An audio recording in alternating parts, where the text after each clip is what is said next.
정책을 잘못하면 어떻게 되냐, 나중에 선량한 시민들이 노후에 다 어떻게 폐지주스로 가야 돼. 폐지주스로 가야 돼. 통화라는 정책을 잘못하면 어떻게 되냐, 다 늙어가지고 어떻게 폐지주스로 가야 돼. 그지대. 그 통화라는 정책 잘해야 돼. 이게 화폐 통화라는 정책을. 다음부터 정치인들 어떻게 해요? 뭐 물가 오르는 게 공급과 수요의 법칙에서, 그런데 우리 뭐 어쩌라고, 이쯤도 뭐 이쯤에 딱 찢어버리니까 니들이 씨발 화폐를 찍어냈잖아, 이 개새끼들아. 그러니까 물가가, 경기도 안 좋은데 물가가 왜 올라? 경기가 안 좋으면 디플레이션이 일어나지 왜 인플레이션이 일어나? 니들이 화폐를 겁나게 무분별히 찍으니까 오르는 거야, 이게.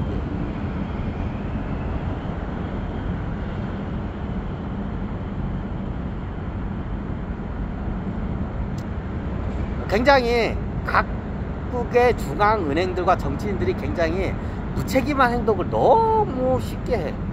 아주 쉽게. 이거 죄야, 그거.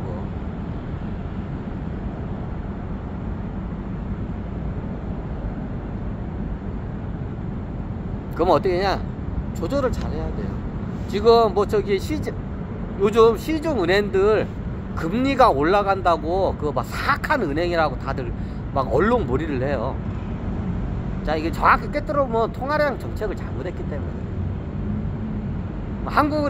정확히는 한국은행도 잘못했지만, 이게 거의 우리나라 한국인은 정치인들 입김을 해서 대부분 움직여요. 정치인들 때문에 그래. 통화량 정책이 실패를 했어. 지금 영끌족 이제 부동산 살린다고 하다가 지금 작살 나고 있어. 근데 어떻게 되냐, 지금 은행에 뭐 중앙은행 금리는 내리는데 어떻게 돼요? 기준금리는 내리는데 시중은행들이 금리를 올려요. 자, 왜 그러냐? 올리게끔 놔둬야 돼. 그거 사악하다고 하면 안 돼. 올리게끔 놔둬야 돼. 그래야 도산할 애들이 빨리 도산해. 그래야 나중에 눈덩이 마단 걸 이때 해결해야지.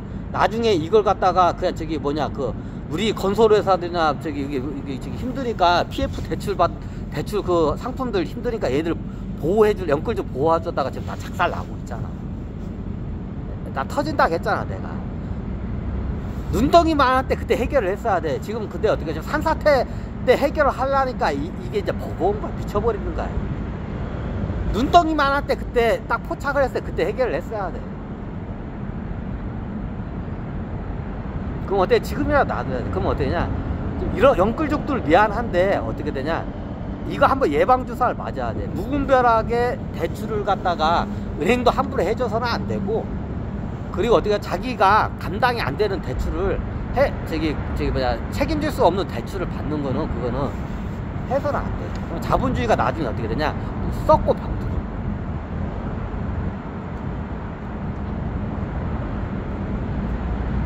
지금 그러면 어떻게 되냐?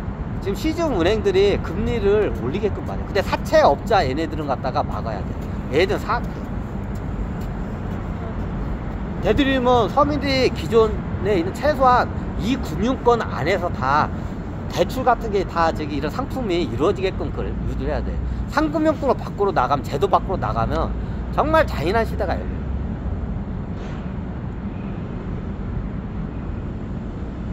그러면 어떻게 되냐? 시중은행들이 대출금리 올린다고 청문회 막 끌어들이려고요. 이거는 어떻게 되냐? 무책임한 거야.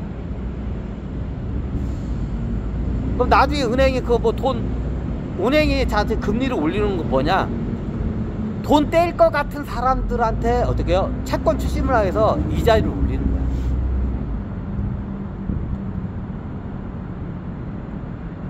채권 추심용이에요, 채권 추심.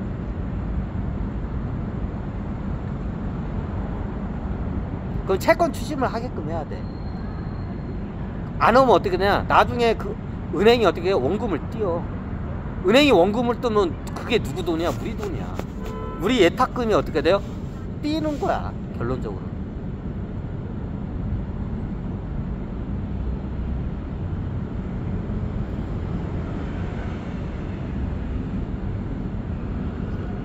그 대출을 받을 때도 자기의 그 바운드리가 있어. 바운드리만큼 받아야지 너무 과하게 받으면 이때 문제가 다 터져. 그러면 이게 사유를 타유를 갖다가 완전 그냥 꼬꾸라뜨려 버려.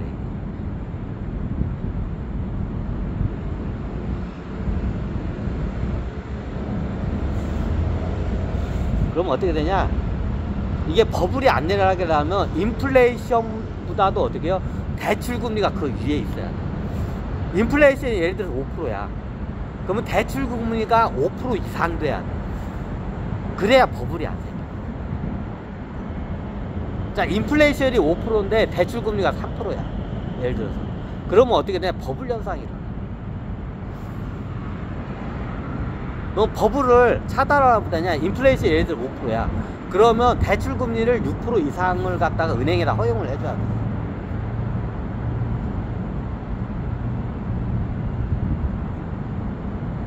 자, 여러분들 국가에서 지금 발표하는 인플레이션이 있어.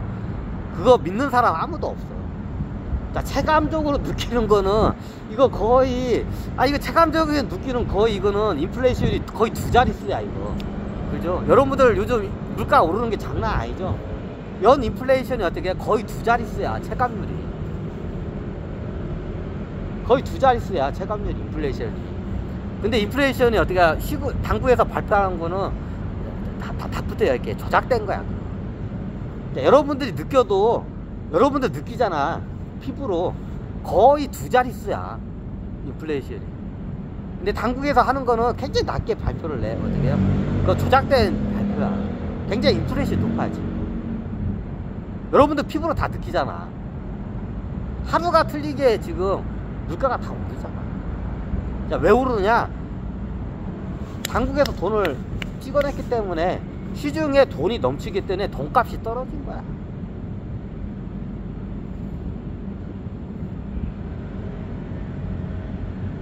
자, 그래서 어떻게 냐? 인플레이션은 굉장히 높아.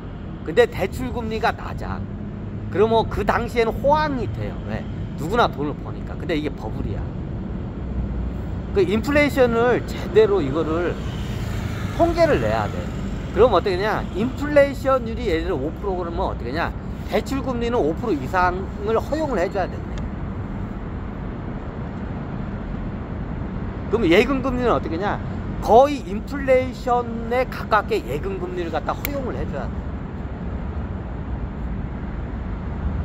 그러면 어떻게 되냐? 그게 조절이 가면 한국 이게 중앙은행에서는 어떻게 되냐?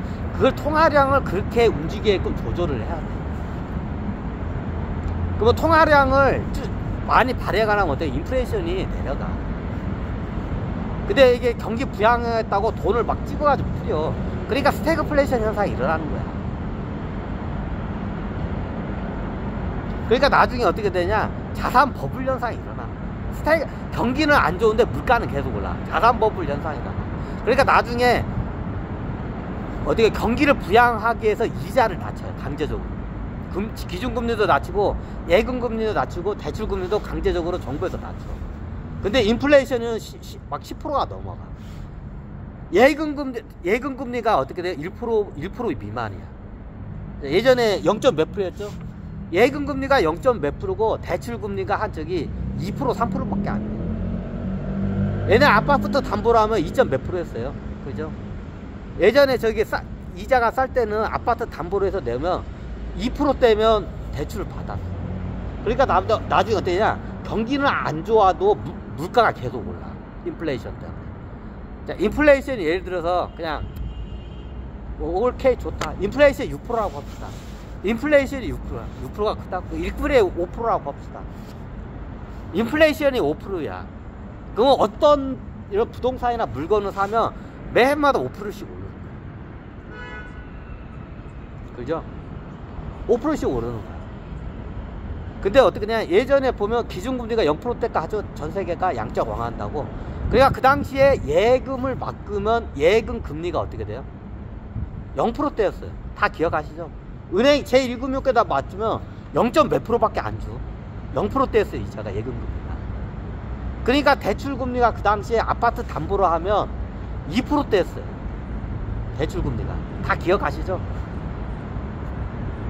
그러니까 사람들이 알아채는 거야. 아, 2%대의 대출을 우리가 은행에다 예금할 게 아니라, 우리가 바보구나. 우리가 이제 사람들이 알아채는 거야. 우리가 바보구나. 우리가 대중들이 이제 알아채는 거야. 예전에 대중들이 이걸 몰랐어. 이제 이거를 아는 소수의 사람들이 이걸 이용해서 부를 많이 이뤄냈어. 근데 대중들이 다 알아차렸어. 아, 우리가 바보구나.